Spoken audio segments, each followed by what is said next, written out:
Hello बच्चों, fun study में आपका स्वागत है। चलिए आज हम पढ़ते हैं रेडॉक्स अपक्रिया। रेडॉक्स का मतलब देखो, यहाँ पे रेडॉक्स दो शब्दों से मिलकर बना होता है, एक रेड और एक ऑक्स, जिसमें रेड का मतलब होता है रिडक्शन और ऑक्स का मतलब होता है ऑक्सीडेशन। रिडक्शन मतलब अपचयन, ऑक्सीडेशन मतलब ऑक्सीकरण।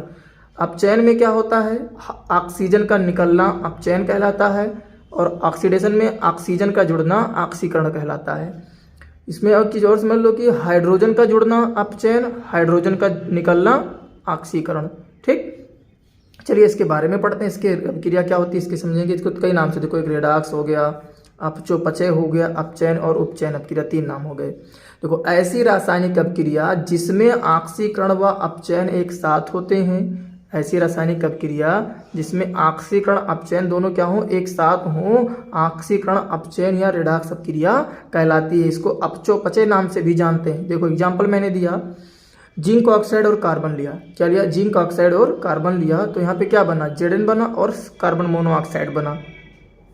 यहाँ पे देखिए जिंक यहाँ पे जिंक के साथ क्या था, ऑक्सीजन था, लेकिन यहाँ पे हम देख रहे हैं जिंक केवल अकेला है, ऑक्सीजन इसके साथ निकल गया। अभी फिर तो याद करो डेफिनेशन, ऑक्सीजन का निकलना ऑक्सीकरण, तो ऑक्सीजन का निकलना अपचयन, तो यहाँ पे क्या हो रहा है, अपचयन होगा किसके साथ, जिंक के साथ। दूसरी बात, कार्बन के साथ ऑक्सीजन जुड़ा तो जुड़ गया ऑक्सीजन, मतलब इसके साथ ऑक्सीजन जुड़ गया, मतलब इसका ऑक्सीकरण हो रहा है, तो इसको हम क्या कहते हैं, उपचयन कहते हैं। चलिए आगे देखते हैं, अगला टॉपिक क्या है, ऊष्मा छेपी तथा ऊष्मा शोषी अपक्रिया।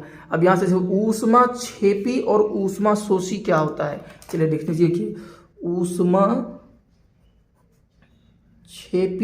छेपी मतलब एक्सोथर्मिक, बहुत ही सिंपल सी बात है।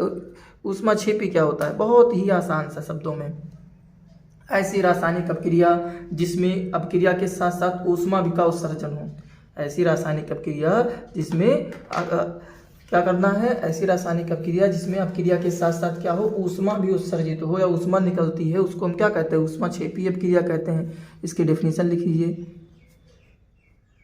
वह रासायनिक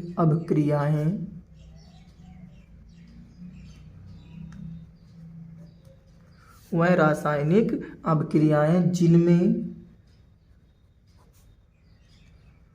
ऊष्मा निर्मुक्त या निकलती है, निर्मुक्त होती है, ऊष्मा छेपी अपक्रिया कहलाती है। ऊष्मा छेपी अपक्रिया कहलाती है।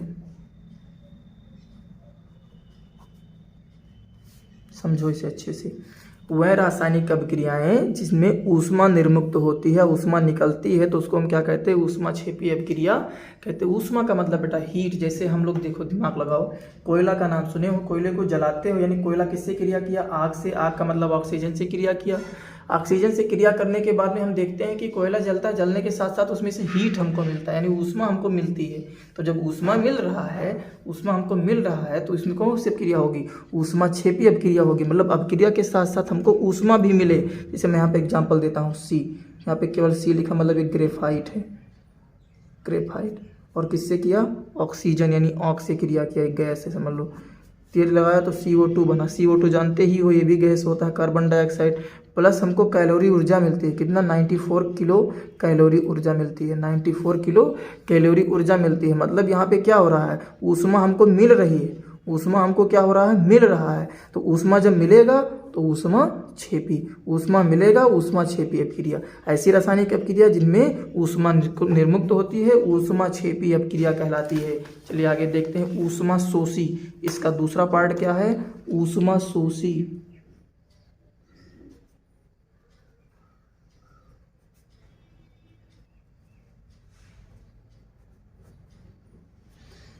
ऊष्मा शोषी अपक्रिया की बात करेंगे तो ऐसी रासायनिक अपक्रिया, जैसे अब देखो वहां पे निकल रहा था तो इसमें निकल नहीं रहा है, इसमें देना पड़ रहा है और शोषण हो रहा है, तो लिखोगे ऐसी रासायनिक अपक्रियाएं।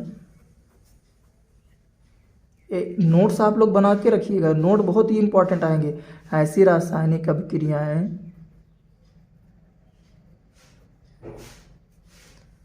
जिनमें ऊष्मा का क्या होता है बेटा? अवशोषण होता है। क्या होता है? अवशोषण। जिनमें ऊष्मा का अवशोषण होता है क्या कहलाती हैं? ऊष्माशोषी। ऊष्माशोषी अभिक्रिया कहलाती हैं।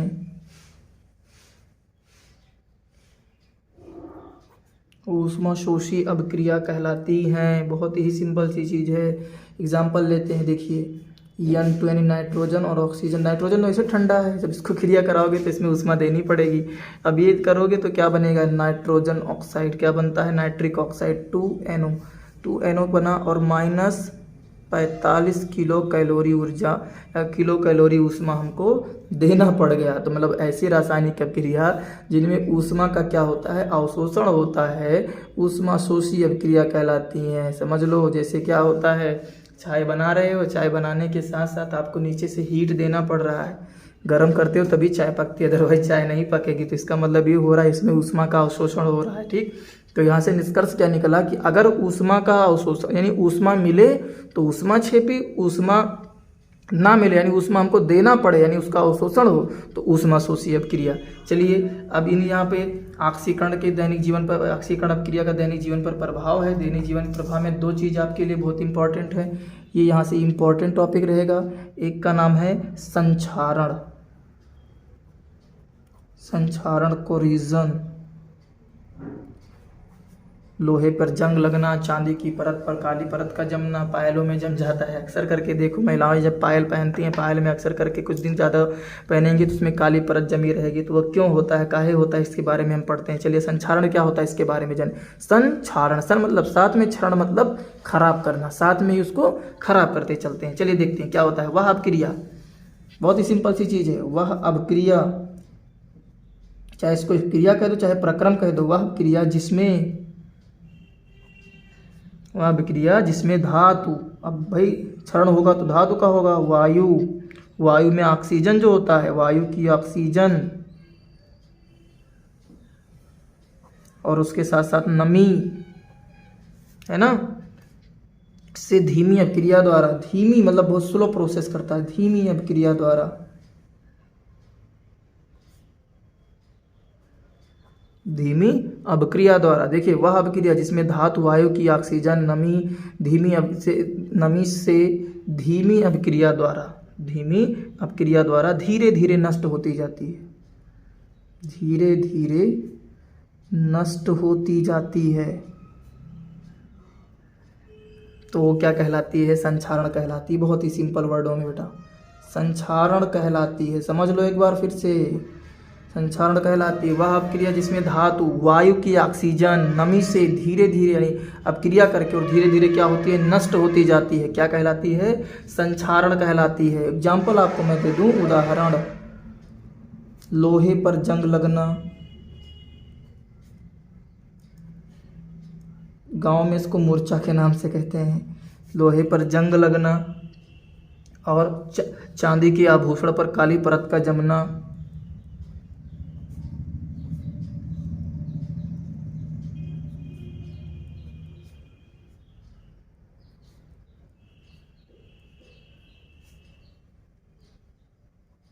ठीक, ये सब क्या है?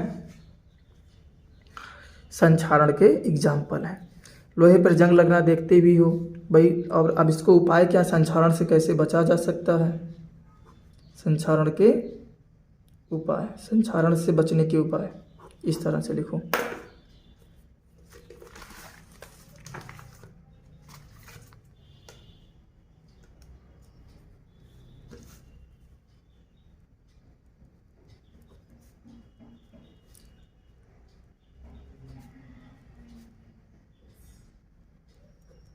संक्षारण से बचने के उपाय, पहले क्या करना है?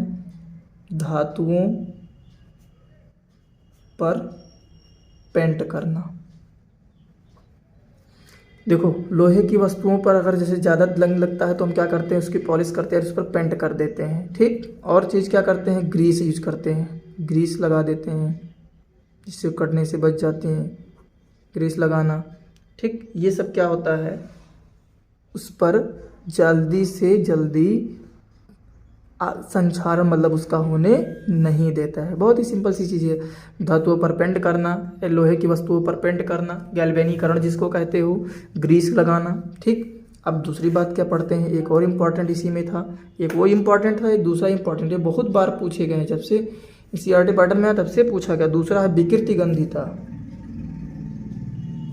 विकृत गंधिता, विकृत मतलब तेजी से, गंधिता मतलब महकने या बदबू देने वाला, तेजी से बदबू देने वाला। भाई देखो, जैसे कोई भी वस्तु है जो खाते पीते यानी खाने पीने वाली वस्तु में तेल या वसा युक्त खाद्य पदार्थों को अधिक लंबे समय तक रखने पर उसके स्वाद और उसके गंध का बदल जाना ही क्या कहलाता है, विकृत गंधिता कहलाता है। बहुत ही सिंपल सा शब्द लगाएंगे मैं आपको, तेल व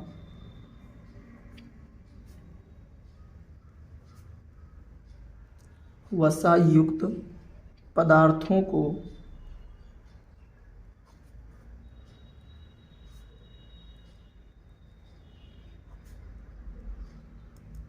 अधिक लंबे समय तक रखने पर उनके स्वाद व गंध का बदल जाना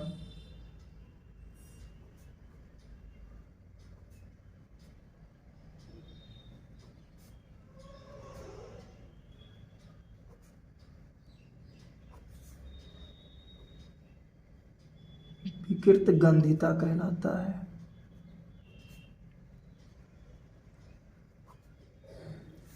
ठीक, जैसे कोई खाद्य पदार्थ हो गया, नमकीन या चिप्स का पैकेट लेते हो जो ज़्यादा दिनों का होता है, कहते हो ये अच्छा नहीं है, मतलब उसका स्वाद पूरी तरह से बदल गया और नमी उसमें आ जाती है, खराब हो जाता है। ठीक, चिप्स का पैकेट हो गया, घरों में जो खाद्य पदार्थ होते हैं, बिस्कुट वगैरह होते हैं, सब क्या होते हैं, कुछ टाइम के बाद में इसको कहते हैं बेकार हो गया। क्या होता है उसमें, जो तेल व वसायुक्त पदार्थ होते हैं अधिक लंबे समय पर जब उसको रखते हैं ना, तो उसका स्वाद और गंध क्या होता है, बदल जाता है। उसमें गैस से रिएक्ट कर लेता है और रिएक्ट करने के बाद में उसमें नमी उत्पन्न हो जाती है, नमी से उसमें से सड़न आ जाता है, इससे उनका पूरा स्वाद क्या होता है, खराब हो जाता है। ठीक, और इसी चीज़ को हम क्या कहते हैं, विकृत गंधिता कहते हैं। चलिए इसको बचाते कैसे हैं। यदि पके हुए खाद्य पदार्थ को कम ताप पर रखा जाए तो उनमें प्रतिऑक्सीकारक, जैसे प्रतिऑक्सीकारक में BHA होता है, प्रतिऑक्सीकारक में क्या होता है, BHA। BHA का मतलब होता है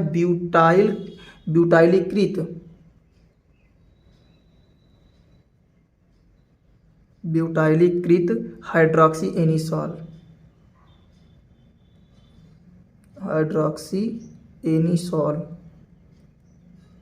और BHT ब्यूटाइल हाइड्रोक्सी टॉलुइन मिलाने या नाइट्रोजन जैसी कम शक्कर। अब जैसे कोई पैकेट होता है, चिप्स की पैकेट होती है, उसमें गैसें भरी होती हैं, खिलाओ 5 रुपये का गैस, 5 रुपये का चिप्स लो तो 2 रुपये की इसमें गैसें भरी होती है, तो इसमें भरा कौन सा गैस बचाता है, नाइट्रोजन गैस भरी जाती है। कम गैसों के साथ पैक किया जाए, ठीक, तो इनके साथ पैक कर देते हैं तो वो क्या होते हैं, विकृत गंधिता को रोक देती हैं, यानी विकृत गंधिता को रोकने के उपाय हैं, विकृत गंधिता को रोक देती हैं। आप खुद देखो, जो चिप्स के पैकेट में गैस भरा होगा उसका स्वाद बहुत ही अच्छा लगेगा, उसमें कोई बदलाव नहीं आएगा, लेकिन जिस पैकेट के गैस निकल गया होगा उसका स्वाद बिल्कुल बर्बाद हो जाता है, मतलब उसमें क्या आ गया, विकृत गंधिता आ गया। तो विकृत गंधिता को किसके BHA और BHT और नाइट्रोजन गैस के द्वारा हम विकृत गंधिता को रोक सकते हैं। BHA क्या होता है बेटा, ब्यूटाइलीकृत हाइड्रोक्सी एनीसॉल, और BHT का मतलब ब्यूटाइलीकृत हाइड्रोक्सी टॉलुइन। ठीक है, चलिए इसी के साथ ये आपका चैप्टर होता है कंप्लीट, और इसी के साथ इस चैप्टर से पूछे गए प्रश्नों का अगले वीडियो में आपको लाऊंगा जो पेपर में पूछे गए हैं इंपॉर्टेंट क्वेश्चन, और इसके NCERT प्रॉब्लम मैं सॉल्व कराऊंगा। चलिए अगले क्लास के लिए, और मैं आपको बता दूं इस चैनल पर स्टैटिक GK और हिंदी की क्लासेस जो अभी सुचारू रूप से संचालित हैं, और आने वाले दिनों में बस 1 या 2 तारीख से आप लोगों को फिजिक्स कक्षा 12 की क्लासेस जो फिजिक्स के इंपॉर्टेंट क्वेश्चन और डेरिवेशन वो भी आने लगेंगी। तब तक के लिए जय हिंद, जय भारत।